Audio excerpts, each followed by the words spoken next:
picture this in slow motion, right? I'm holding a beautifully poured uh, oat milk flat white. And that ceramic is probably pushing, what, 200 degrees? Easily 200 degrees. And I am pivoting away from the espresso machine.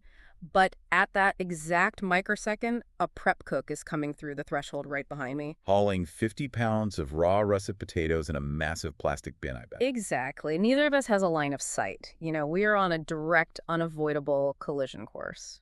And in a traditional environment, I mean, that scenario ends in a catastrophic physical impact. Oh, totally. You have boiling liquid flying into faces, heavy blunt force trauma from the potatoes, shattered ceramics on the floor, and just a complete cessation of operational flow. Yeah. It is a mass casualty event for a kitchen.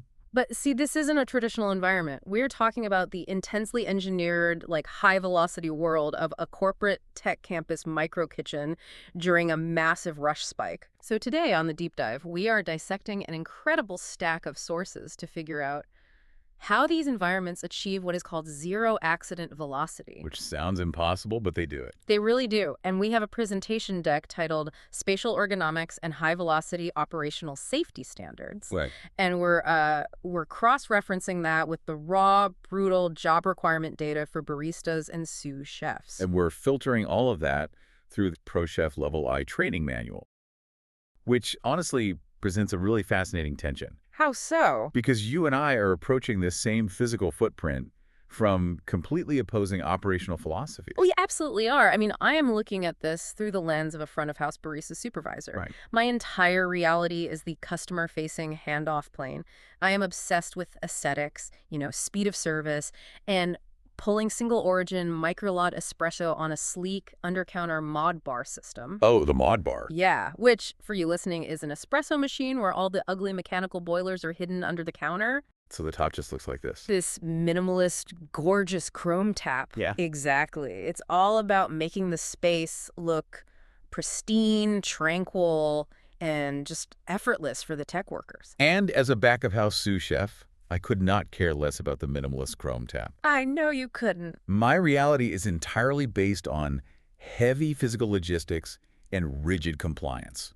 I mean, I am moving massive quantities of high-mass ingredients. Right. I am obsessed with CalCode, the California Retail Food Code, which is the absolute legal law of the land regarding food safety, temperature control, cross-contamination. It's intense. It really is. Yeah. And I'm looking at OSHA workplace regulations. So you have your front-of-house demand for aesthetic speed crashing directly into my back-of-house demand for heavy-duty, heavily regulated production. Yet we share the exact same microscopic square footage. Exactly. And the baseline physical toll just to exist in the space is staggering. I mean, the job requirements we pulled show that whether you are pulling espresso or butchering chicken, you are standing 100% of the time. 100%. You are required to routinely lift up to 50 pounds. And you are experiencing violent environmental swings. Oh, temperature shock is brutal. Walking from a 35-degree walk-in cooler straight into a dish room, pumping out 180-degree steam. So the human body is already under immense stress before the first customer even walks up to the counter. The margin for error is basically non-existent. Right. So the overarching question is, how do dozens of people move at maximum velocity in a tiny, crowded space without destroying each other? Yeah. And the answer the data provides is almost poetic. You have to map the room with your ears. Map the room with your ears. I love that phrasing. You have to completely replace your visual reliance with an auditory radar system. And to understand why auditory mapping is mandatory, we have to look at how the environment functions on a macro level, Right, the system itself. The Tech Campus Micro Kitchen is a closed-loop system. The traffic isn't organic. It doesn't slowly build over an hour based on foot traffic or weather like a normal street-level coffee shop. Right. No, it is entirely algorithmic. Yes. The rush spikes are dictated by the internal campus digital calendars.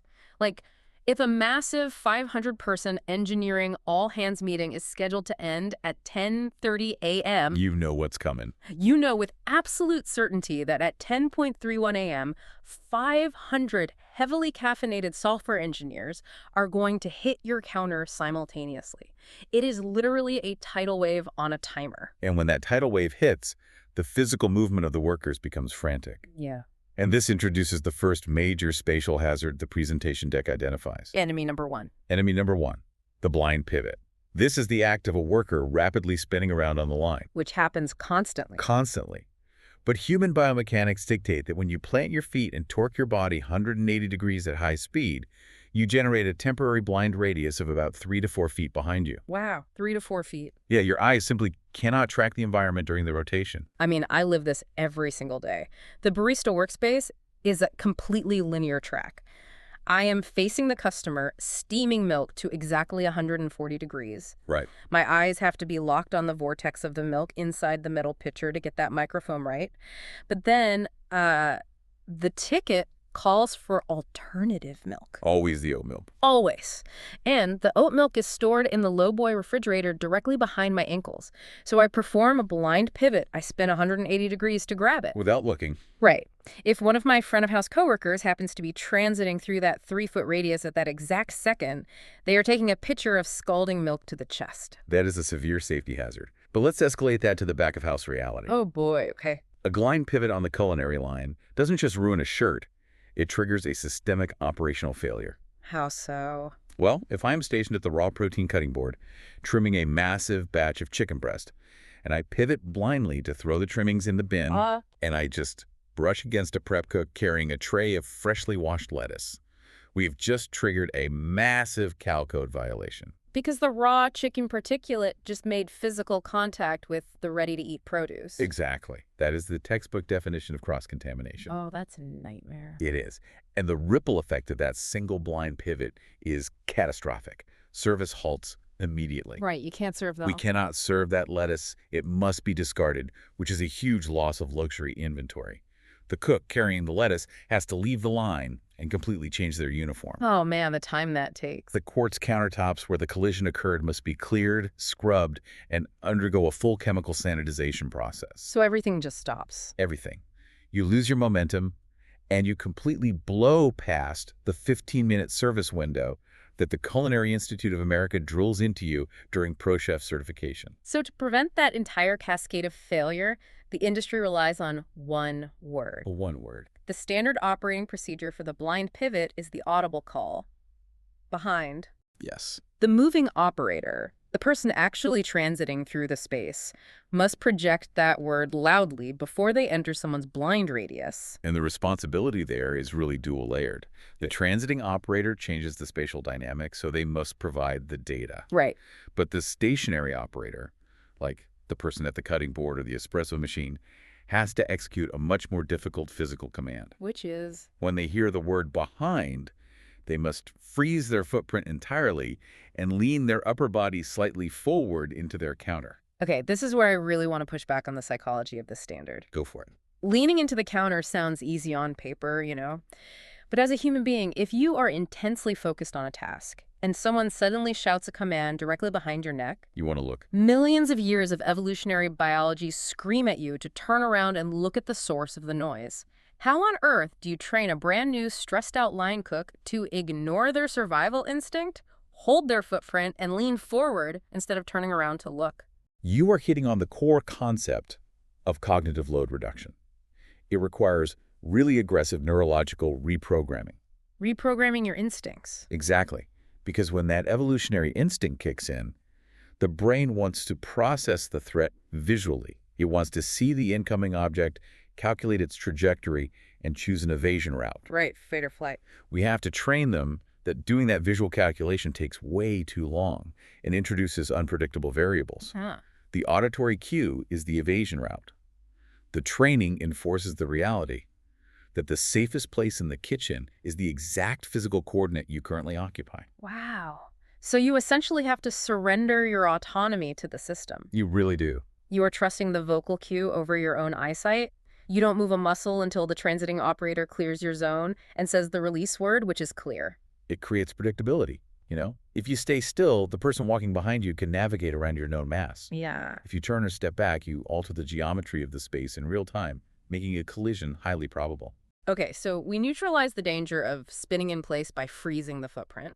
But what happens when you actually have to leave your station and walk through the architectural layout of the cafe? That brings us to enemy number 2. Right. Enemy number 2, the blind corner. Yeah. And tech campuses are notorious for their design language. Architects love these minimalist glass partitions, sleek walls, and these really sharp, aesthetically pleasing right angles. It looks stunning on a real estate brochure. It really does. But operationally, those sharp angles create massive structural blind spots. Yeah, they're terrible for workflow. When a hallway transitions from the back of house dry storage area into the front of house cafe, rounding that corner at a normal walking pace guarantees a zero reaction time collision. Ouch. And you have to factor in the sheer mass the back of house is moving. Think back to the job requirements we mentioned earlier, 50-pound lifts. Right. So if I'm running to the back empty-handed to grab a sleeve of to-go cups, and I come flying around a glass corner, You are going to impact a prep cook coming out of dish extraction, carrying a heavy industrial plastic rack loaded with thick ceramic plates. and I am losing that fight. Or worse, a cook hauling a 50-pound sack of root vegetables to set up their mise en place. Explain mise en place for the listeners who might not know. Oh, sure. For context, mise en place is the foundational culinary philosophy of having everything in its place before service begins. Right. And getting those raw ingredients into place requires moving extreme weight. A cook carrying 50 pounds is functionally a freight train. Yeah, they have so much momentum. They possess massive forward momentum, and they simply cannot stop on a dime. The empty-handed barista is going to lose that physical encounter violently. Which is why the universal verbal call for this is corner or coming out. Exactly. But the presentation deck makes it clear that yelling corner isn't actually enough to alter the physics. The deck mandates a strict geometric rule. Right. Hugging the inside wall of a corner is absolutely forbidden. You have to take a wide, sweeping arc. The geometry is vital here. It establishes what the deck terms a reaction buffer. Okay, break down the reaction buffer. Let's analyze the physics of two bodies approaching a blind right angle. If both of you hug the inside wall, your trajectories will intersect at the exact apex of the corner. Because you're taking the tightest path. Right. And because the wall is blocking your line of sight, neither of you will see the other until the very millisecond of physical impact. You are essentially walking in the dark until you hit a brick wall that happens to be another human being. Precisely. But by enforcing the wide arc, forcing both operators to swing to the outside of the hallway as they turn, you manipulate the angle of approach. You open it up? You open up the line of sight across the hypotenuse of that angle. Oh, that makes perfect sense. It's exactly how race car drivers take a corner on a track. Is it? Yeah. They start on the outside line so they can see all the way through the apex before they actually commit to the turn. That is the exact mechanical principle. By taking the wide arc, you spot the oncoming worker a fraction of a second earlier. And that fraction of a second is the reaction buffer. Yes. It gives your brain the time to alter your trajectory, shift the weight of the 50-pound load, or even just physically brace for impact. Right. It downgrades a guaranteed high-impact collision into a manageable near miss. You know, I always wonder why these campuses don't just install those convex traffic mirrors up in the corners. Wouldn't that solve the problem without needing to, like, calculate hypotenuses on the fly? It seems logical, but mirrors actually increase cognitive load in a high-velocity environment. Really? Yeah. To use a mirror, you have to look up, process a distorted reversed image, judge the distance of that distorted image, and then translate that back to your physical reality. Oh, wow. I didn't think of it that way. When you're hauling a 50-pound rack, you just don't have the processing time for that visual translation.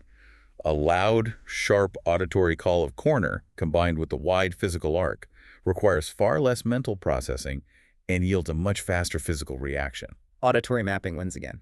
Okay, so we've managed our weight and our corners. Now the environment gets significantly more lethal. It does. We have to look at the tools we actually use to manipulate the food.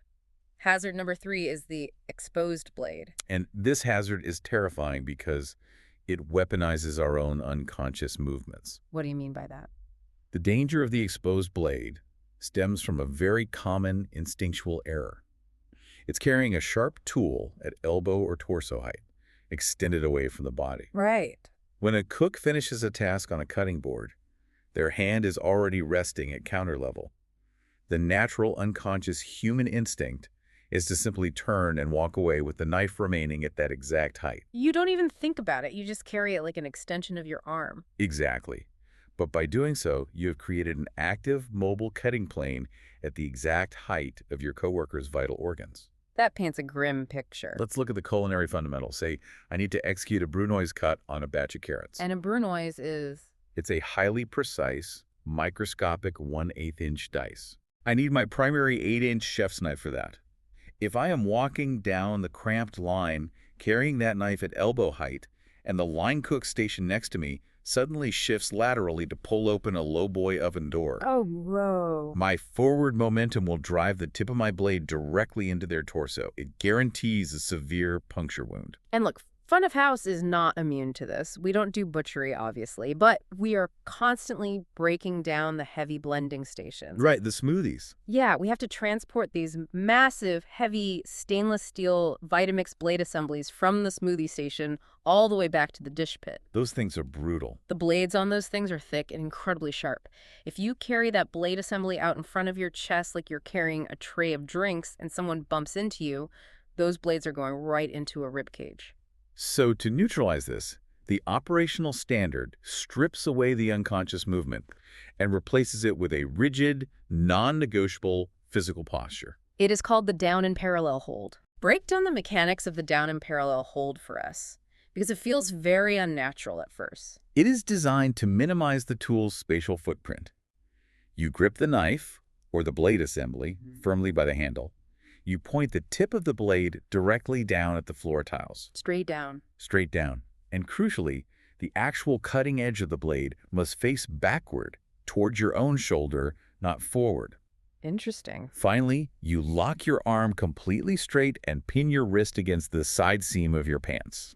Ah, so you are using your own leg as a physical shield for the blade. Exactly. If someone bumps into you, they hit your hip or your arm, not the steel. You have effectively removed the weapon from the shared airspace, but the physical posture is incomplete without the auditory command. Right, the radar. The transiting operator must loudly announce sharp or sharp behind as they move, and this triggers the freeze rule for everyone else in the vicinity. And here's where I struggle with the psychology again. Same issue as the blind pivot. Exactly. If I am pulling an espresso shot and someone suddenly yells, sharp, right behind my kidneys, every fiber of my being wants to jump out of the way. Of course. If there is a blade, I want to create distance between me and the blade. Flinching is a fundamental human survival reflex. How does a trainer walk into a kitchen and deprogram a biological flinch reflex? It is one of the hardest things to teach, honestly, and it requires breaking down the logical fallacy of the flinch reflex. The logical fallacy? Yes, the instinct to jump away from danger relies on a massive assumption. It assumes you know exactly where the danger is located. But because the call is coming from your blind spot, you lack spatial data. You were guessing where the knife is. Exactly. If you jump backward or leap to the side, mathematically, you are just as likely to jump directly into the path of the chef's knife as you are to jump away from it. Wow. The training drills home a sobering fact. The person holding the knife and calling sharp has already calculated a safe walking trajectory based on your current static coordinates. You are a fixed point on their mental map. Exactly. If you flinch and change your coordinates, you invalidate their math. The knife goes where you used to be, but because you moved, the knife now goes into you. You invalidate their math. That is brilliant. The hardest thing to do is absolutely nothing, but doing nothing is what actually keeps you out of the hospital. Exactly. Okay, so solid objects like knives and corners are dangerous, but they have fixed dimensions, right? Yeah. The danger is localized.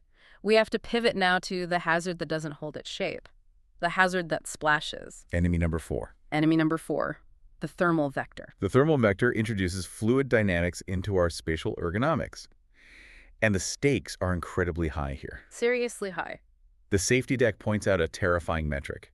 Liquids heated to a range of 190 to 205 degrees Fahrenheit will cause full thickness, third-degree burns to human skin in less than 2 seconds of contact. Less than 2 seconds. It's immediate. And in the front of house, we essentially live inside the thermal vector. Our core product is boiling water and scalding milk. A barista is constantly moving with 200-degree steaming pitchers.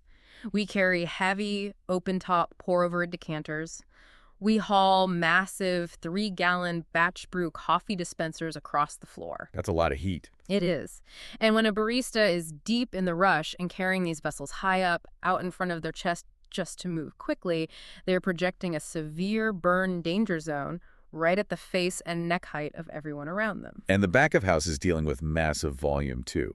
We are moving boiling hotel pans. Which are the big metal ones. Yeah, they are those large, deep, rectangular stainless steel pans you see in commercial kitchens. And they're often filled to the brim with veal stock. Oh, man. We are carrying huge pots of rapidly boiling, blanching water from the stove to the sink. And the physics of the thermal vector are highly volatile because liquid absorbs and amplifies movement. It sloshes. It sloshes. So the spatial protocol for heat is the low and contained hold. It completely rejects the high chest carry. If you have a small vessel, like a ceramic mug or a milk pitcher, you have to hold it down at waist level. Your wrist must be totally locked and pinned close to your core to prevent swinging. And if you're moving a large vessel, it is a mandatory two-handed waist-level carry. Furthermore, the deck outlines the absolute necessity of the slosh buffer. Ah, yes. You can never fill an open hot vessel to the brim if it is going to enter transit. You are required to leave a minimum of 2 inches of clearance below the rim. 2 inches minimum. This empty space acts as an internal shock absorber for the kinetic movement of walking. It really does. You know, it reminds me of how gasoline tanker trucks have metal baffles built inside the tank to stop the liquid from sloshing back and forth and flipping the truck on the highway. We are using the empty space as a baffle. That is the perfect mechanical analogy. But the physical hold and the slosh buffer are secondary to the most critical auditory protocol on the floor. Which is the rule of absolute right-of-way. Yes. The operator moving the thermal vector has total, unquestioned floor dominance. When I train new baristas, I tell them that when someone yells, "hot behind," that person is an ambulance with the sirens blaring. You pull over immediately. I love this. You stop pulling the shot, you stop talking, you shrink against the counter, and you yield the space. But let's get into the physics of why that is. Why can't the person carrying the boiling water just stop and wait for the path to clear? Because it comes down to the transfer of kinetic energy. Right. When a sous chef is walking across the kitchen carrying a 40-pound pot of boiling stock, their physical body and the liquid inside the pot are moving forward at the exact same velocity. Okay. If a coworker blindly steps into their path and the chef is forced to halt mid-stride, their boots stop on the tile. Their arms stop. But the liquid inside the pot does not stop. Because the kinetic energy has to go somewhere. Exactly. It transfers entirely into the fluid, generating a massive forward wave. The fluid destabilizes, violently breaches the 2-inch slosh buffer, and spills over the front rim of the pot. And right onto the chef. It will cascade directly down the front of the chef's apron, or splash outward onto the coworker who caused the sudden stop. The operator of the thermal vector literally cannot stop safely. The environment must stop for them. Precisely. That is a terrifying breakdown of the physics, but it highlights why the closed-loop system is so vital. If everyone follows the training, if they hold their footprint on the pivot, swing wide on the corners, point the blades down, and yield to the heat, the system works flawlessly. The chaos is controlled. But the closed-loop system relies on every single person in the room knowing and obeying the rules. Right. Which brings us to the one variable that destroys the closed loop, the wild card. We have to talk about the customer. We do. Hazard number 5 is device-induced spatial blindness, specifically focusing on the tech campus end user. And let me tell you, as a front-of-house supervisor, this is my ultimate nightmare. I watched this dynamic play out from the safety of the back line, and it is horrifying. It really is. In the kitchen, we all speak the same operational language. We have the same baseline training. But once you step out onto the cafe floor, the tech worker waiting for their coffee does not know the standard operating procedures. They don't know the SOPs, and worse, they have absolute zero situational awareness. None. This is the scenario. I have meticulously executed a 200-degree latte. I am walking it to the handoff plane. But the software engineer waiting for it is not present in the physical world. You're somewhere else. Their cognitive load is entirely consumed by the digital world. They are frantically typing in a Slack thread on their phone. They are wearing heavy, active, noise-canceling headphones. So they can't hear you either. Nope. Because they aren't visually or auditorily connected to the room, they start exhibiting highly erratic physical movements. They pace back and forth. They suddenly spin around to look at a digital menu board. They stretch their arms. They are a chaotic physical entity standing inside a thermal danger zone. They are spatially blind. You cannot rely on them to hold their footprint or establish a reaction buffer. Exactly. The analogy I use to explain this to gamers is that dealing with end users at the handoff plane is like trying to interact with NPCs, non-player characters. in a video game that have completely broken, glitchy pathing. That's a great way to put it. You can't just throw the quest item at them. You have to wait for their specific animation cycle to finish, wait for them to turn and acknowledge your avatar, and only then can you complete the transaction safely. The golden rule for front of house is never, under any circumstances, assume the guest sees you. So how do you bridge the gap? You clearly cannot enforce kitchen protocol on an untrained civilian. You really can't. If a barista approached a senior vice president of engineering who was deep in an email and screamed, "hot behind," at the top of their lungs, human resources would have a field day. I would be fired before the latte even hit the counter. You have to totally abandon the kitchen shorthand. The deck introduces a concept called hospitable directional projection. It is fascinating. It is. You use a very calm, overly polite tone, but you deliver highly specific tactical spatial coordinates. You pierce through the noise-canceling headphones by saying, "Coming around your left shoulder, sir," or "hot latte placing down directly on your right." You are actively placing your physical avatar onto their internal mental map, using hospitality as the delivery mechanism. Exactly. But verbal projection isn't actually enough. There is a physical mandate attached to this called the verification metric. Which is crucial. This means the barista must maintain absolute physical possession of the asset. My fingers do not leave the ceramic of the cup until I receive verifiable confirmation that the guest's attention has returned to the physical world. You need proof. I need clear eye contact or a distinct physical nod. If you just place a 200-degree cup on the counter next to a guy aggressively typing on his phone, he will blindly swing his arm, knock the cup over, and dump boiling milk straight into his own lap. You hold the asset until the NPC acknowledges you. It is a brilliant adaptation, really. You are enforcing the physical safety constraints of the closed-loop system onto an outsider without them ever realizing they are being managed. Exactly. So we have managed the civilians, we've managed the heat and the blades, we've looked up and around. Now, for the final hazard, we have to look down. Enemy number 6. Hazard number 6, the low-level trap. The low-level trap is the danger of the unattended workspace. We are talking about the physical tripping planes created by leaving under-counter refrigerator doors open, leaving ice bin lids protruding into the aisle, or pulling heavy dish racks out into the transit lane and walking away. And this is where the sheer pressure of the rush causes discipline to break down. Oh, absolutely. Front-of-house operators do this constantly. The tickets are printing to the floor. I need to grab whole milk for one drink, and I know the very next drink needs oat milk. So you leave it open. I leave the lowboy fridge door hanging open for just a second while I steam the whole milk, intending to immediately grab the oat. It saves me maybe half a second of operational time. But that half a second of saved time is exactly when the structural integrity of the kitchen collapses. Yeah. Let's look at the back-of-house reality of that open door.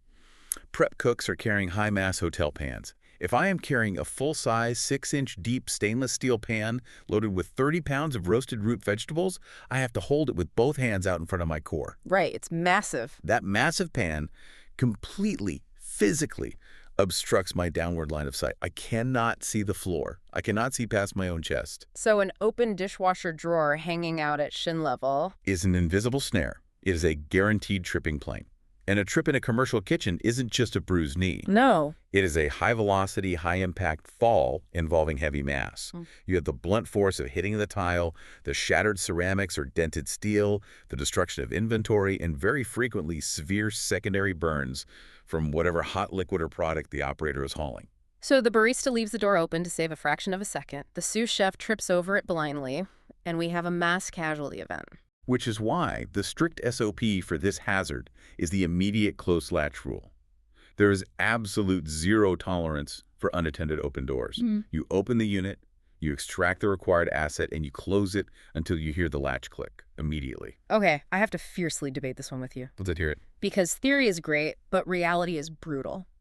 When I have a line out the door and the campus all hands just let out and I am under the gun to hit that 15-minute service window, I literally do not have the time to baby the door. The deck calls for continuous contact, meaning my hand cannot leave the handle until the latch physically engages. Right. Imposing a half-second penalty on every single milk extraction hundreds of times an hour completely kills the speed of service.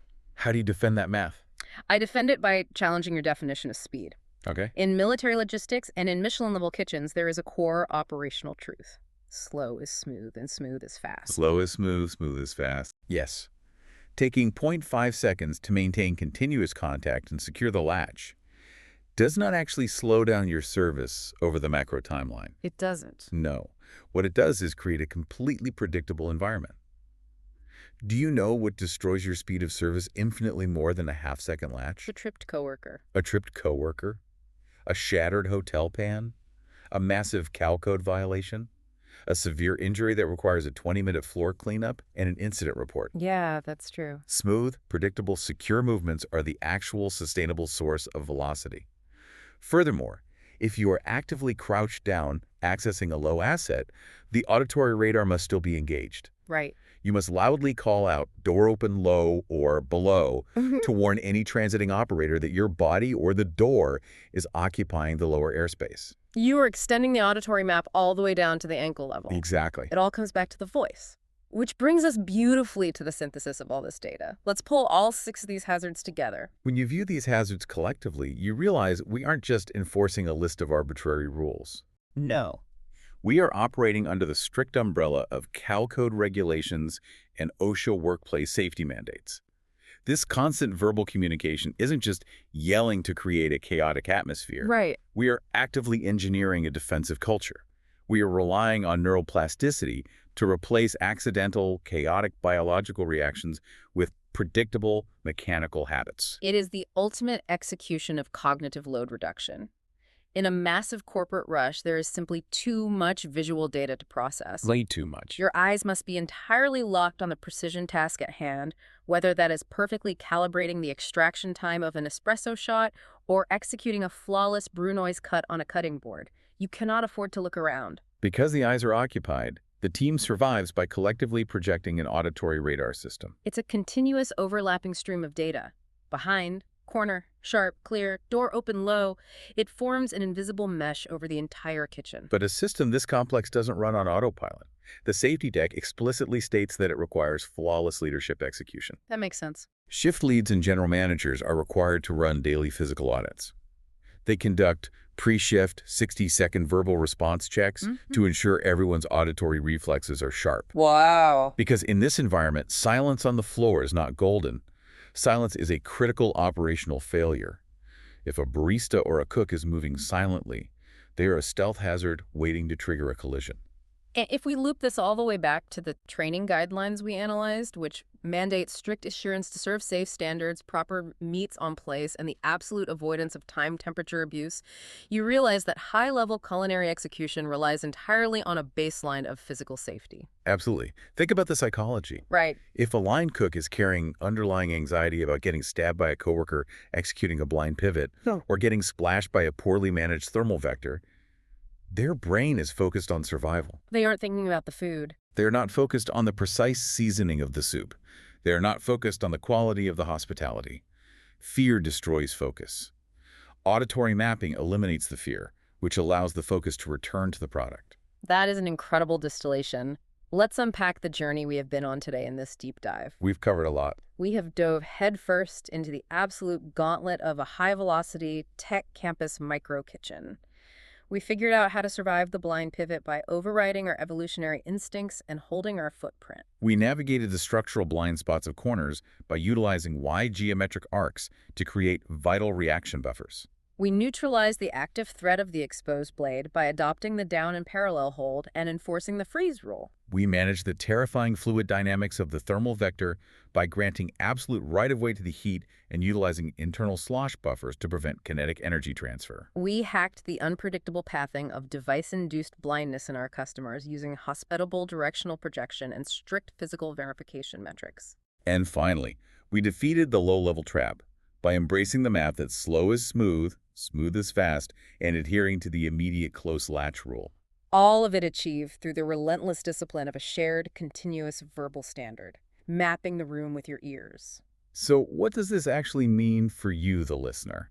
Chances are you do not work in a high-volume tech campus micro kitchen. Probably not. You probably aren't hauling 50 pounds of raw potatoes, and you likely aren't steaming milk to exactly 140 degrees while dodging incoming chef's knives. But the core principles of this deep dive apply directly to your world.